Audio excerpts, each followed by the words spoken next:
लूका का 18 अध्याय की 18 से 30 आयत में हम यहाँ धनी व्यक्ति के बारे में पढ़ते हैं। उस धनी व्यक्ति ने दौड़कर आकर यीशु से पूछा, अनंत जीवन का वारिस होने के लिए मैं क्या करूं? वह पूछ रहा था कि मैं नरक से किस प्रकार बचाया जा सकता हूँ। यहाँ ध्यान दें कि प्रत्येक व्यक्ति के हृदय की गहराई में मौजूद यह एक प्रमुख पर्सन है। उसके पास वह सब कुछ था जो संसार से उसे प्राप्त हो सकता था, परंतु इसके बावजूद भी वह स्वर्ग में स्थित अनंत जीवन की खोज कर रहा था। वह सोचता था कि किसी व्यक्ति को अनंत जीवन पाने के लिए अच्छा या उत्तम होना आवश्यक है। यीशु ने उसे बताया कि परमेश्वर की दृष्टि में किसी व्यक्ति की पूरी धार्मिकता मैले चिथड़ों के समान है। कोई व्यक्ति इतना पर्याप्त भला नहीं बन सकता कि वह अपने खुद के प्रयास से उद्धार प्राप्त करने के योग्य बन सके। आमीन। लूका 18 अध्याय की 20 आयत में यीशु ने उस युवक को 10 आज्ञाओं में से कुछ आज्ञाओं की याद दिलाई। उसने उसे दूसरी बड़ी आज्ञा का भी स्मरण दिलाया, अपने पड़ोसी से अपने समान प्रेम करो। उस युवक ने यीशु को यह निश्चय दिलाया कि जहाँ तक उसे मालूम है, उसने अपनी युवावस्था से लेकर अब तक इन सभी आज्ञाओं का पालन किया है। व्यवस्था के अनुसार धार्मिकता के संदर्भ में वह संत पौलुस की तरह निर्दोष था। इसके बावजूद उस युवक को विश्वास नहीं था कि वह बचाया गया है। इस युवक ने भी सिद्धता से व्यवस्था का पालन नहीं किया था। उसने 10 आज्ञाओं में से पहली आज्ञा का उल्लंघन किया था, तू मुझे छोड़कर किसी दूसरे को ईश्वर करके न मानना। उसने अपनी संपत्ति को अपना ईश्वर बना लिया था। हाँ, यह सच है कि उसने कुछ सीमा तक परमेश्वर से प्रेम किया था, लेकिन उससे अधिक उसने अपनी संपत्ति से प्रेम किया था। आमीन। लूका 18 अध्याय की 22-23 आयत में यीशु ने उसे देखा और उससे प्रेम किया। तब यीशु ने उससे कहा, तुझ में एक बात की कमी है। यहाँ ध्यान दे कि उस नवयुवक में किस बात की कमी थी।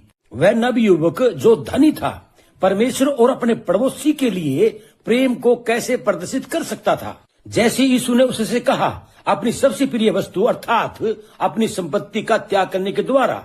पवित्र शास्त्र मत्ती 6 अध्याय की 19 से 21 आयत में हमें बताता है कि जो लोग परमेश्वर के लिए अपनी संसारिक संपत्ति का त्याग करते हैं, वे स्वर्ग में अनंत भंडार प्राप्त करेंगे। इस युवक का संपत्ति के प्रति प्रेम उसे परमेश्वर को अपना जीवन देने से रोक रहा था। जब हम परमेश्वर से अधिक किसी अन्य वस्तु से प्रेम करते हैं, तब हमें उस वस्तु को छोड़ देना चाहिए, अर्थात बेच देना चाहिए। हम परमेश्वर और धन दोनों की सेवा नहीं कर सकते। आमीन।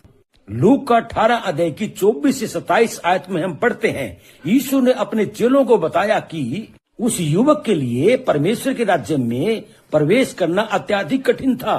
यीशु केवल पैसों से धनवान लोगों की बातें नहीं कर रहा, वरन उन सभी लोगों के बारे में कह रहा था जो संसारिक वस्तुओं को परमेश्वर से अधिक मूल्यवान समझकर उन्हें उससे ऊंचा स्थान देते हैं। गरीब लोग अपनी थोड़ी संपत्ति से उसी तरह प्रेम कर सकते हैं जिस प्रकार धनी अपनी संपत्ति से प्रेम करते हैं। चेले यीशु के गहरे अर्थ को समझ गए। यीशु कह रहा था कि अपने खुद के प्रयास से स्वर्ग के राज्य में प्रवेश करना असंभव है, परंतु परमेश्वर हमें बचा सकता है। उसके साथ सब कुछ संभव है। इफिसियों 2 अध्याय की 8 आयत, क्योंकि विश्वास के द्वारा अनुग्रह से ही तुम्हारा उद्धार हुआ है और यह तुम्हारी ओर से नहीं वरन परमेश्वर का दान है। आमीन। लूका 18 अध्याय की 28 आयत में तब पतरस उस धनी नवयुवक के साथ अपने और अन्य शिष्यों की तुलना करने लगा। हमने तेरे पीछे चलने के लिए सब कुछ छोड़ दिया है। इसके बाद मत्ती 19 अध्याय की 27 आयत के अनुसार संत पतरस ने पूछा, तो हमें क्या मिलेगा? इस बात की जांच पड़ताल करना गलत नहीं है कि मसीह के पीछे चलने पर हम क्या प्राप्त करेंगे। मसीह हमें हमारे नुकसान के लिए नहीं वरन हमें लाभ के लिए बुलाता है। मत्ती 19 अध्याय की 28 आयत के अनुसार यीशु ने पहले यह कहते हुए संत पतरस को उत्तर दिया कि सब वस्तुओं की नई उत्पत्ति के समय अर्थात संसार के अंत के समय जब मसीह फिर से आएगा, तब 12 चेले 12 सिंहासनों पर बैठकर इस्राएल के 12 गोत्रों का न्याय करेंगे। उन्हें बड़ा सम्मान दिया जाएगा। इस संसार में उनको अपमानित किया गया, परंतु वे अगले संसार में सम्मानित किए जाएंगे। आमीन। लूका 18 अध्याय की 29-30 आयत में यीशु ने चेलों से कहा, मैं तुमसे सच कहता हूँ कि ऐसा कोई नहीं जिसने परमेश्वर के राज्य के लिए घर या पत्नी या भाइयों या माता पिता या बाल बच्चों को छोड़ दिया हो और इस समय कई गुना अधिक न पाए और आने वाले युग में अनंत जीवन। आमीन। जो परमेश्वर की खातिर घर, परिवार, खेत खलियान सब त्याग देते हैं, उन्हें किसी भी चीज की हानि नहीं होगी, बल्कि वे सब कुछ प्राप्त करेंगे। पहले उन्हें अनंत जीवन मिलेगा, वे मसीह को, वह मसीह के साथ सभी वस्तुओं को प्राप्त करेंगे। जब हम मसीह बनते हैं तब हम उस बड़े परिवार के सदस्य बनते हैं।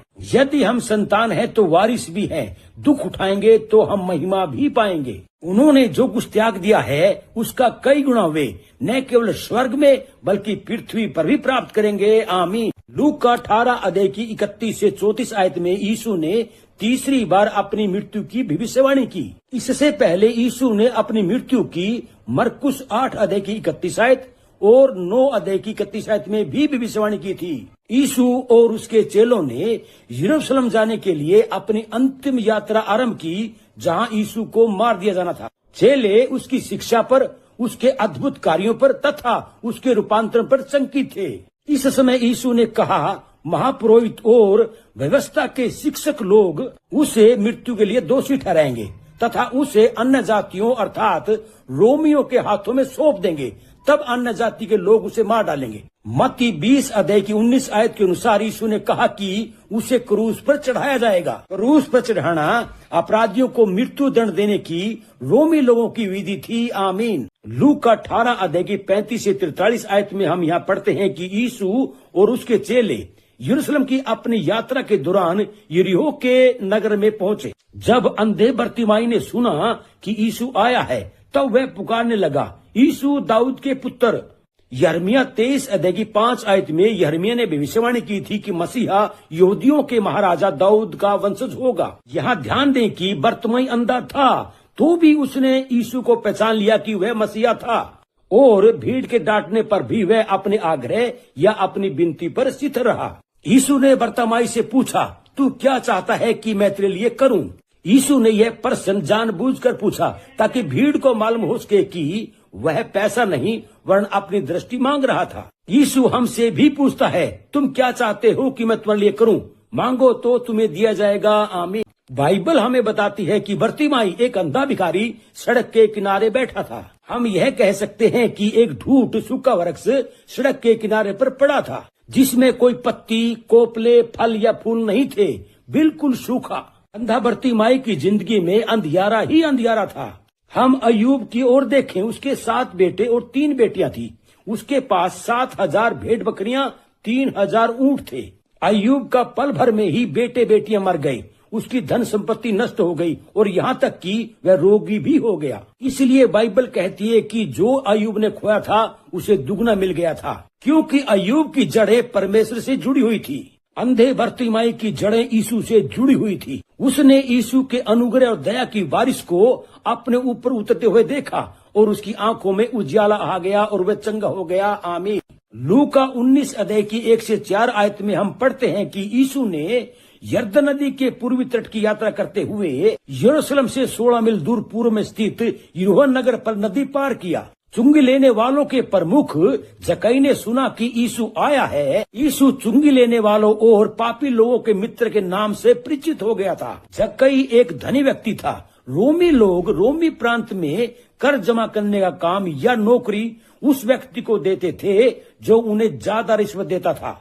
चुंगी जमाकर्ता को रोमी लोगों से कोई वेतन प्राप्त नहीं होता था, बल्कि वह लोगों से अधिक पैसा इकट्ठा करता था। वह रोमी लोगों को निर्धारित पैसा देने के बाद अतिरिक्त पैसा जिसे वह बेईमानी से कमाता था अपने पास रखता था। इस प्रकार अधिकांश कर जमाकर्ता लोगों को धोखा देते थे और धनवान हो गए थे। इसके परिणाम स्वरूप प्रत्येक व्यक्ति उनसे घृणा करता था। आमीन। यद्यपि जक्कई एक दुष्ट और लोभी व्यक्ति था तो भी यीशु ने उसे बुलाया। यीशु ने जक्कई को बताया कि उस दिन वह उसके घर में ठहरेगा। जक्कई ने खुशी से यीशु का स्वागत किया। जक्कई ने जब देखा कि यीशु ने उसे सम्मान दिया है तब उसका मन नरम हो गया। उसने देखा कि यीशु उसके पापों को क्षमा करने के लिए तैयार था, इसलिए वह खुशी के साथ यीशु को अपने घर लाया। लेकिन दूसरे लोग जो यह सब देख रहे थे वे यीशु के विरुद्ध कुड़कुड़ा रहे थे। उन्होंने कहा, किसी भले यहूदी व्यक्ति, विशेषकर एक शिक्षक या भविष्यवक्ता को चुंगी लेने वाले जैसे पापी के घर में नहीं आना चाहिए।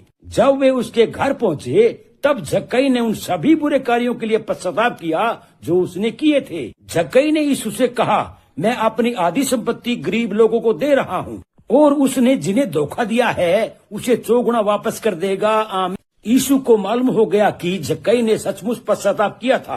उस दिन जक्कई का जीवन पूरी तरह बदल गया। यह परिवर्तन इसलिए हुआ क्योंकि यीशु उसके घर और मन में आ गया था। जब कभी हम अपने जीवन में यीशु का स्वागत करते हैं तब हम पहले की तरह के समान व्यक्ति नहीं रह जाते, हम एक नई सृष्टि बन जाते हैं। यीशु ने जक्कई के पश्चाताप से मरे वचन सुनकर उससे कहा, आज तेरे घर में उद्धार आया है। जक्कई पाप और अविश्वास से भटक गया था, अब वह बचा लिया गया था। यही कारण है कि यीशु पृथ्वी पर आया था। इसी कारण वह एक चुंगी लेने वाले के घर गया था। यीशु जक्कई के समान भटके हुए पापी लोगों को बचाने के लिए आया था। यदि यीशु ने सचमुच हमें बचा लिया है तथा वह हमारे भीतर रहता है तो हम अवश्य यह चाहेंगे कि हम भटके हुए दूसरे पापी लोगों को भी उद्धार का सुसमाचार बताएं। आमीन। प्रभु यीशु मसीह का अनुग्रह तुम सब पर होता रहे। जय मसीह की।